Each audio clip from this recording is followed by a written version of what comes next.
I'm concerned, if what I think is about to happen is going to happen, which is the demise of the U.S. dollar, the hegemony of it, and its power and its reserve status. The question is, how safe are bonds? Because I have a friend. I mean, he has not a million. He has hundreds of millions in bonds. And yesterday I went and bought some more silver and hid them in my secret mountain vault. But he says, he won't touch silver. He says, U.S. treasuries are it. So with that question, when he's got hundreds of millions stashed in, they talked about the eyedropper of water and a football stadium. So I think that's a very good metaphor, the eyedropper of water, eyedrop of water, an entire football stadium. Because I think the last eyedrop is about to hit because that football stadium's almost filled up. This is really about the power of exponential growth. And a lot of the trends that are sort of driving the world we live in at large are exponential. And the human mind doesn't do a really good job of understanding exponentials. And that's why I came up with this analogy about the magic eyedropper in the stadium. Basically, he says, look, pick the stadium of your choice. Imagine somebody takes a magic eyedropper and walks down to the pitcher's mound and squeezes out a single drop of water right there on the pitcher's mound. And that drop of water doubles in volume every minute. So minute 1, it's 1 drop in size. Minute 2, it's 2 drops in size. Minute 3, it's 4 drops in size. Minute 4, it's 8 drops in size, right? So the question is if you got handcuffed to the topmost bleacher seat in the stadium, how long would you have to escape your handcuffs before the stadium was underwater? Most people will say, I don't know, year, months. The answer is very surprising. The answer is 45 minutes. Much less time than you think. And that's just because when it doubles, each doubling is bigger than all the increases that came before it. But the really important question is what time does that happen? And that happens at minute 40. By the time you see there's a problem, the stadium's filled just a couple of minutes later, right? By the time you see the issue, it's way too late to avoid it. Your only choices at this point in time are just to sort of manage the impact. The functioning of our financial system, are you talking about the US dollar as a reserve currency, or are you talking about just our ability to afford our basic way of living? I mean, that right now, I think, is getting pretty late in the game, especially if you live in parts of the world that are really suffering right now under just crushing inflation. I mean, I don't think anybody in Europe, for example, could have ever forecasted a year ago that they would be paying what they're paying right now for energy.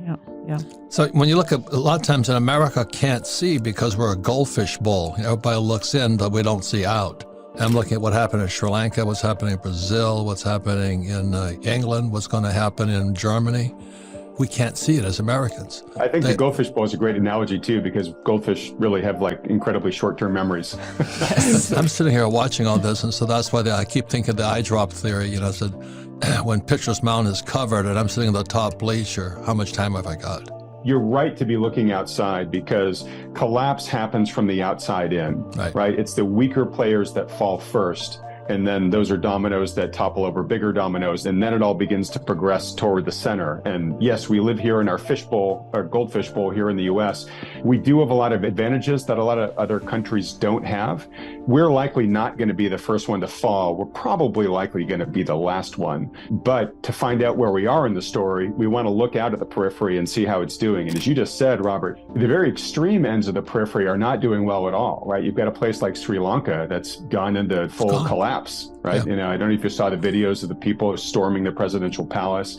You got to remember, we saw a preview of this happen during the Arab Spring. They experienced sudden and extreme inflation in those countries, and all of a sudden, people couldn't feed their families or keep them warm. And when you get to that point, you really don't have any other option but to throw out whoever's in power, because whatever they're doing just isn't working for you, right? You're beginning to drown. That's what happened in Sri Lanka. That's beginning to happen with greater frequency elsewhere in the world. And Europe isn't in that case yet, but it's certainly a lot closer to that destination, sadly, than it was a year ago.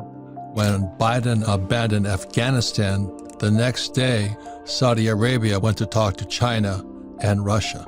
And just a couple of days ago, Saudi Arabia switched from the petrodollar, shifting to a gold-backed yuan. And nobody even notices that. So Saudi Arabia joined forces with Russia, China, Brazil, India, South Africa. When Russia invaded Ukraine, basically the U.S. weaponized the financial system against Russia, basically like seizing Russia's assets that were held abroad and whatnot. And a lot of other countries looked at that and said, whoa, like I'm in the U.S.'s good graces right now, but I might not always be. Exactly. And they could do that to me. So, what we've done in the response to the war in Ukraine, whatever you think about it, we have basically provided a pretty strong incentive for many countries to accelerate their plans to de-dollarize. And that's exactly what you're just talking about, what the steps that Saudi Arabia took there. I certainly have heard a lot of commentary recently about the BRICS countries working on a commodity-backed currency to rival the dollar and probably going to be priced in gold grams and whatnot. Nigeria is going to join the BRICS. Yeah. So they're ganging up on the dollar. There's two more things that happened. You had the Nord Stream pipeline was bombed. Yep. I mean, was that an accident? Did it just happen to blow up? The other thing that happened, the reason who's the new prime or the future ex-prime minister of England tried to raise, she's gone. The shortest term prime minister in history. The whole bond market nearly came apart. Their pensions came apart. And then they had to bring a new prime minister in already. So all of this is happening. As you go along an exponential curve, things happen faster and faster, right? And so we're beginning to see more of these really big things that we just really couldn't have ever expected would happen. We're seeing more of these things that nobody could have seen coming, more of these sort of black swans.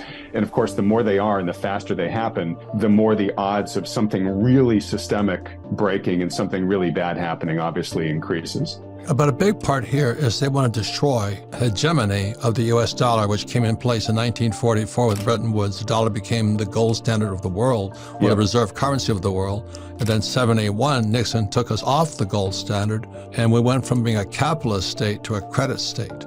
So everything is floating on debt right now. Correct. And I think bonds are debt also.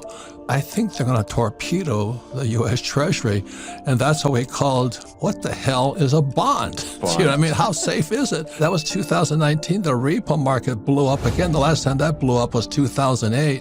And the reason the repo market is important is like repossession. Do you know how valuable is the asset that you think is an asset? Are they going to come and repo your dollar, or would they rather repo your refrigerator? Do you know what I mean? What has more value today? In 2019, that's what blew up also. Again, how valuable is a bond? Let's start with explaining what bonds are. Then we'll get into, are they a good place to be now or not? Because the answer is, it's a little bit nuanced, and it's a sense of like something that might not be good to be in the long term might be something good to be in the near term. And I can explain why a little bit later in the conversation. But let's start with sort of what is a bond, right? Let me contrast it with what's an equity or a stock, because I think people understand that really easily. A stock is basically just a share of ownership in something, right? I can go buy a share of Apple. It's clear I don't own all of Apple Corporation, but I have 100 millionth claim in terms of the earnings that Apple owns and the assets that it has, right? I'm a part-time shareholder in this company.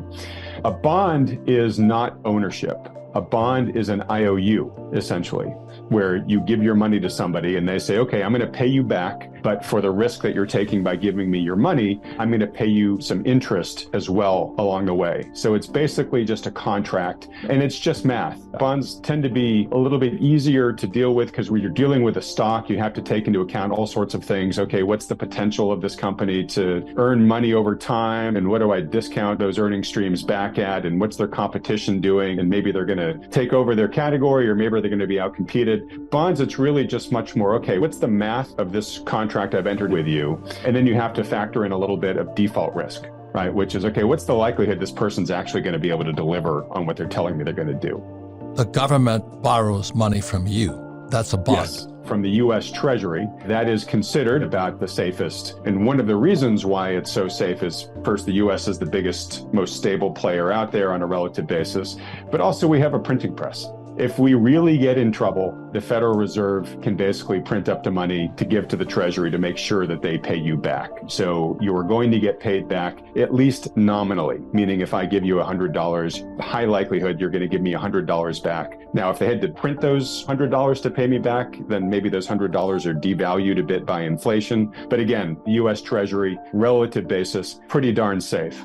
borrowing from a company that's got what's called high yield debt, which is sort of the fancy way to say junk debt. This is a company that maybe isn't profitable, maybe already has a lot of debt on its balance sheet. Its prospects don't look very good. First off, you're going to demand a higher yield to borrow that debt because you don't trust their ability to pay you back as much. That's a riskier debt. So there's sort of a spectrum of bonds that are out there. Those that are considered to be very safe or those that are considered to be very speculative. And basically it's the yield on the bonds that differ between the two. A more speculative bond should likely offer you a higher yield because that's making up for the higher risk. You may hear on the news people talk about an inverted yield curve. Yes. Shorter term bond yields are higher than longer term bond yields. If you want to borrow it for 30 years, I'm going to say, yeah, Kim, you're going to have to pay me more money because I'm giving you my money for a much longer period of time.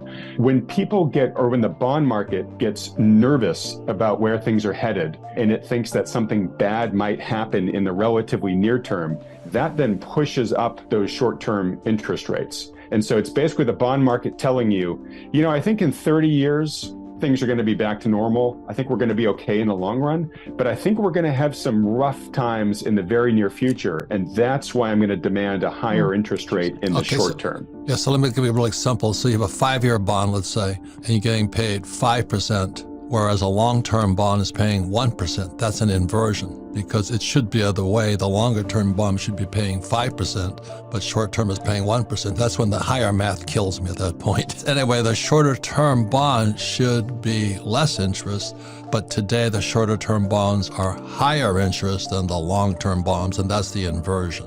Two important things about it. One, an inverted yield curve is one of the most dependable signals we have of approaching recession. If you see an inverted yield curve like we have today, you should say, all right, look, I got to get prepared that we may be entering a pretty material recession in the not too distant future, because whenever we've seen this before, it's happened. And right now, as you guys know well, we've got a big inflation problem around the world, but certainly in this country.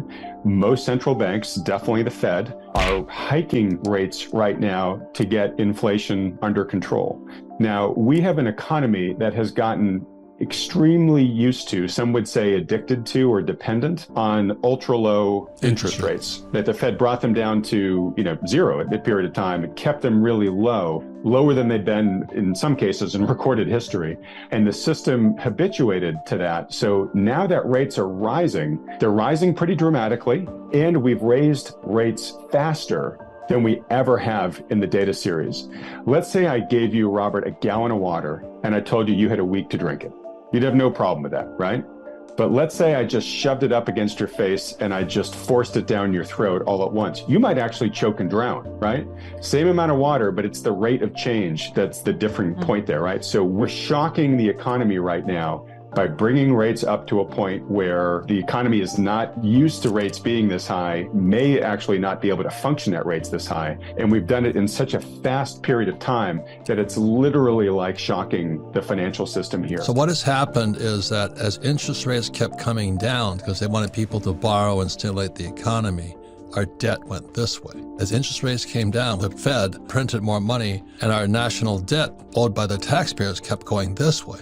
But the moment they raise interest rate, that debt is going to kill us because it's too expensive. Exactly. The debt service payments all of a sudden become a lot more burdensome. And who pays that? Our taxes. Who pays the debt are the U.S. taxpayer.